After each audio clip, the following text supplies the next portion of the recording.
20, I felt like I was losing, but 17. The city lights never dimmed in Harlem, but on a cold night in 1972, a gunshot echoed through the air, and a 2-year-old boy lost his father forever.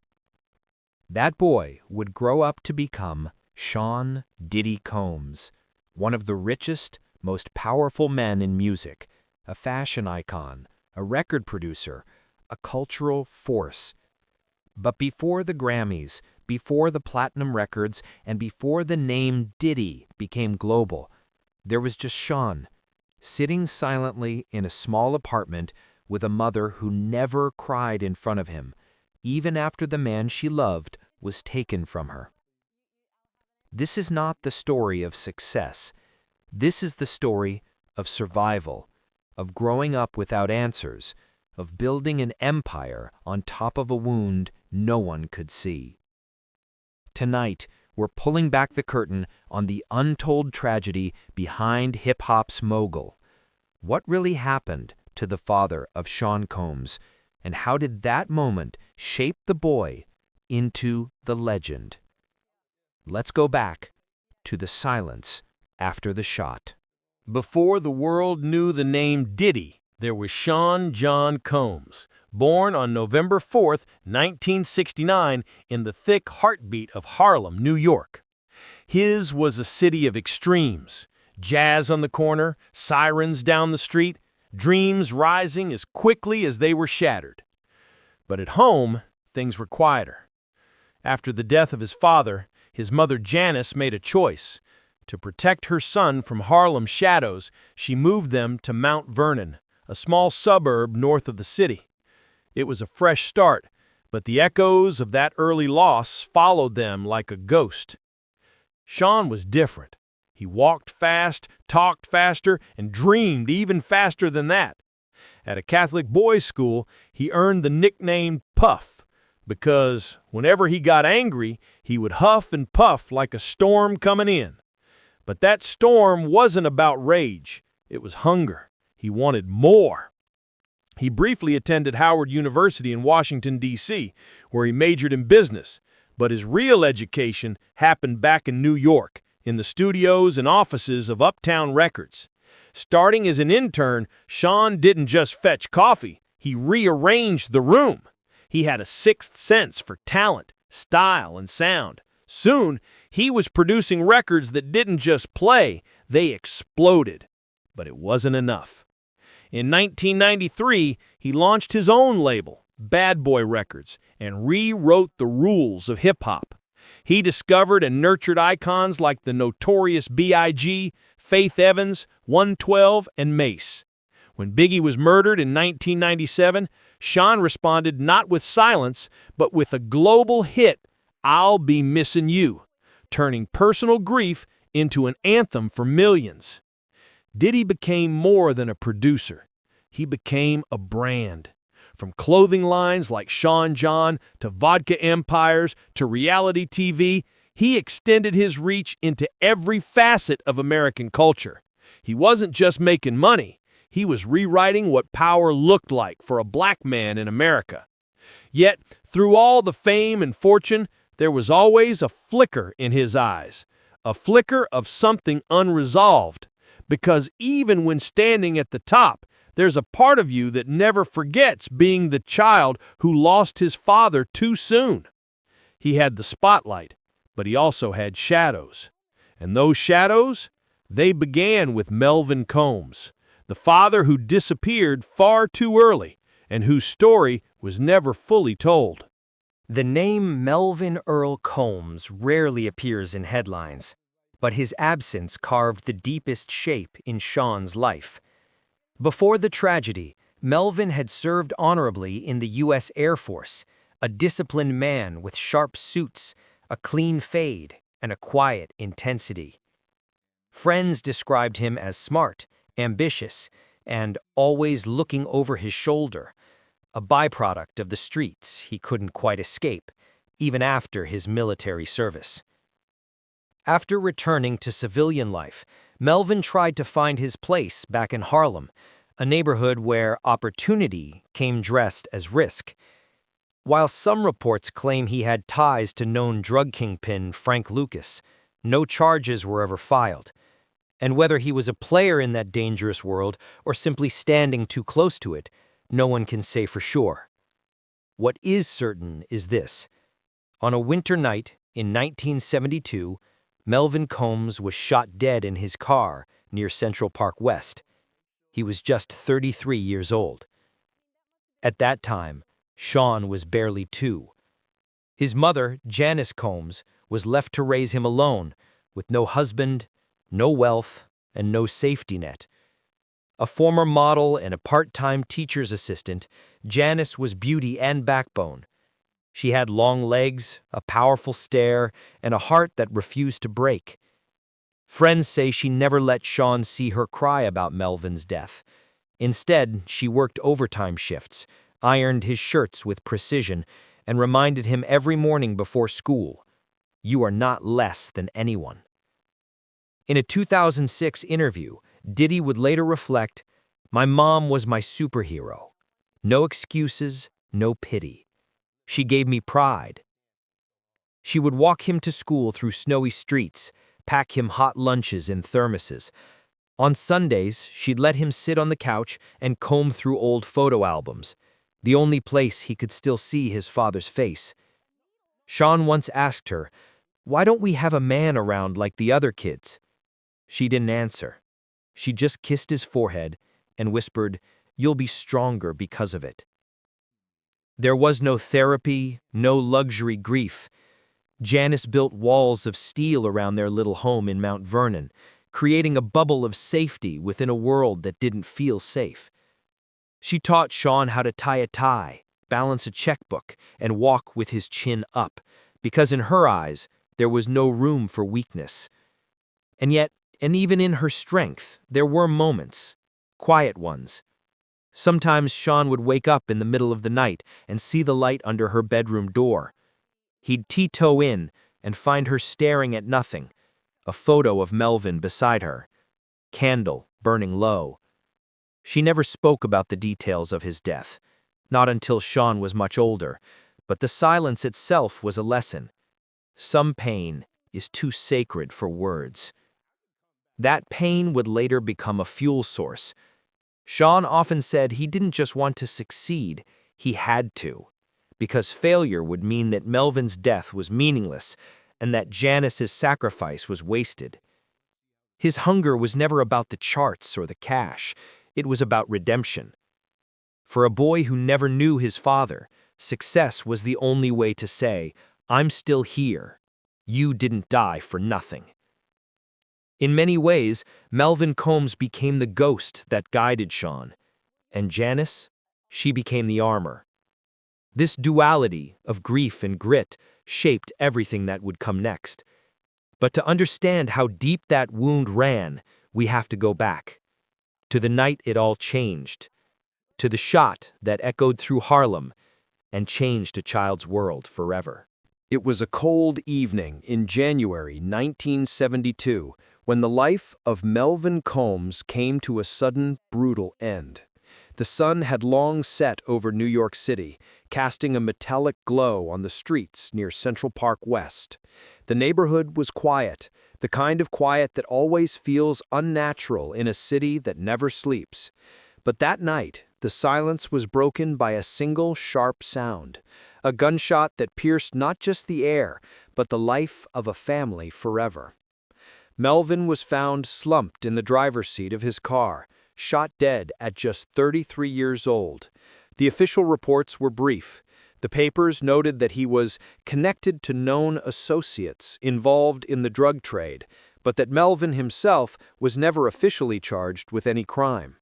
Rumors swirled that he was in the wrong place at the wrong time, or that he knew too much and said too little. At home in Harlem, Janice Combs waited for a knock that came just past midnight. 2 police officers. No explanation. Just the words no young mother should ever hear. "There's been a shooting." She didn't scream. She didn't fall to the floor. She just looked down at the tiny boy asleep in the next room, her son Sean, and whispered, "Not now. he can't wake up to this. Sean never heard the sirens, never saw the flashing lights. He was only too young to understand that from that moment on, the word Dad would be a memory he'd never get to make. The next day, the streets buzzed with speculation. Some said Melvin had gotten too close to Harlem's underground power players. Others claimed it was a targeted hit linked to his supposed friendship with Frank Lucas, one of the most feared drug lords of the time. But the truth? It was swallowed by the city, buried in a closed casket, and never fully recovered. For Janice, the why didn't matter as much as the what. What came next? What kind of life could she build alone, with no income, no protection, and a son who would one day ask why he had no father? Years later, when Sean finally asked her about that night, Janice didn't tell him about the rumors or the autopsy. She told him this: "Your father was taken, but you don't have to be." That one sentence became a mission. The death of Melvin Combs wasn't just a personal tragedy. It was the ignition point of a lifelong pursuit, not just of wealth, but of security. For Sean, every deal signed, every artist launched, every platinum record was a step away from the shadows of that January night. But trauma doesn't disappear. It lingers. And for a boy who never got to say goodbye, the sound of that gunshot would echo long after the city forgot. Because when a father dies in silence, his son often learns to make the world hear him loudly. There was no headline, no grand procession, no televised tribute. The funeral of Melvin Combs was a private affair, hidden behind drawn curtains in a small Harlem apartment and held together by fragile dignity and silent grief. It was winter, and the streets were slick with black ice. A cold wind swept through St. Charles Borromeo Church, where Janice arranged for a modest service. There were no celebrities, no floral displays tall enough to touch the ceiling, just a few wooden pews, a modest coffin, and faces that wore the same expression. The tight lip came without explanations. Janice arrived early, dressed in a simple black wool coat. Her heels clicked on the church steps, each sound sharper than the last. In her arms, she carried Sean, bundled in a gray jacket far too big for his tiny frame. His eyes were wide, confused, trying to make sense of the whispers and the tears. But what could a 2-year-old understand of caskets and goodbyes? Inside, the room was dimly lit by flickering votive candles. The scent of frankincense hung in the air, clinging to the silence like smoke that refused to clear. Melvin lay in a dark mahogany coffin, his face still, his body dressed in the uniform from his Air Force days, the only photo-worthy moment in a life that would otherwise vanish into unspoken stories. Janice didn't cry during the service. She sat rigid, holding Sean close, her hands trembling only when the priest began to read Psalm 23. As the words, "Though I walk through the valley of the shadow of death," echoed through the chapel, her jaw clenched tighter. To cry would be to break, and she couldn't break, not in front of her son. After the final hymn, mourners stepped forward in silence to offer their respects. A few men from the neighborhood nodded at Janice. One left behind an envelope, no return address, just the smell of old smoke and the feel of cold cash. She didn't open it until days later. Harlem had its own ways of saying goodbye. When it was her turn, Janice walked slowly to the casket. Sean reached out a tiny hand and touched the wood. "Taddy?" he asked softly. She kneeled beside him, placed his hand flat on the coffin, and whispered, "Say goodbye, baby." That was the moment. Not for the cameras, not for a crowd too young to grasp it, and a woman too strong to collapse. The burial followed the next morning at Ferncliff Cemetery. Snowflakes drifted quietly like feathers from heaven. There was no music, only the hollow sound of earth meeting wood. Afterward, Janice didn't speak about the funeral, not to friends, not to family.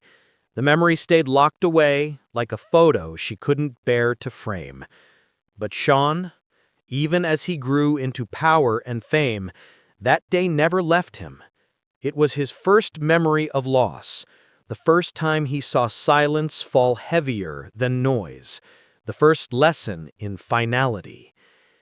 And perhaps that's why in every venture, every performance, every room he's ever entered, Diddy walks like a man who knows what it means to lose everything and still show up. The death of Melvin Combs didn't just leave a void, it left a mission.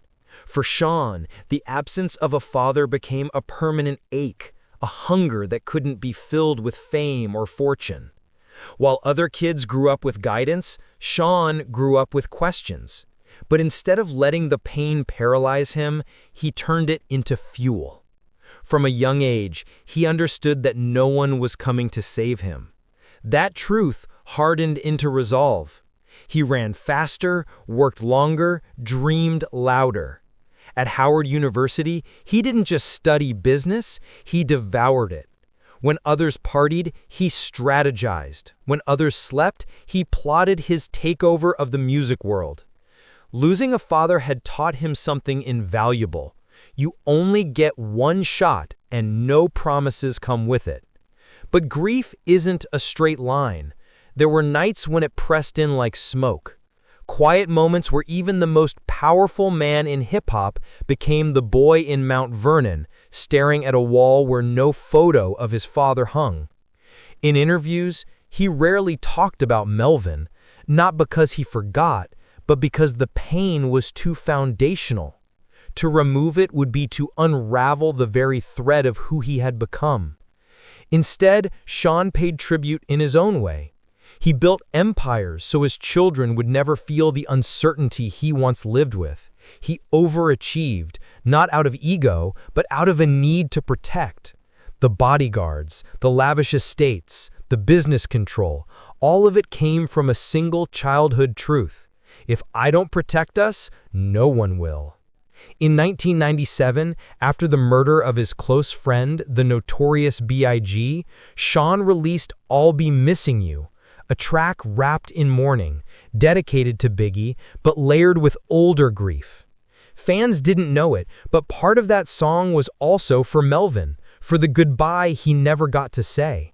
And in every major milestone, from Grammy wins to business triumphs, Sean always made one quiet gesture. A glance toward the sky, a whispered word, a prayer only he could hear. He once said, "My father's death made me fearless, because when you've already lost everything, there's nothing else to be afraid of." And so he rose, not just as Diddy, but as a monument to a man he barely knew, and a legacy he refused to let die. Sometimes, the most powerful men are built from the deepest wounds. Sean Diddy Combs became a mogul, not by chance, but by necessity. Every move he made, every artist he launched, every empire he built, it was all rooted in the silence left behind by a father taken too soon. Melvin Combs never saw his son rise, never heard the music, never witnessed the legacy, but his absence shaped it all. Janice Combs raised a king without a crown, a soldier without armor, and somehow he made it through. Diddy never needed the world's sympathy. What he needed was to prove that the boy who lost everything could still become everything. And in that journey, he carried not just his own ambition, but the unspoken hope of every child who has ever grown up with a missing parent. Behind the fame, behind the flash, there was still that boy, still that ache, still that question. And you? Have you ever achieved something just to make someone who's gone proud? If this story moved you, don't forget to like the video, share your thoughts in the comments, and subscribe to the channel for more powerful stories like this one.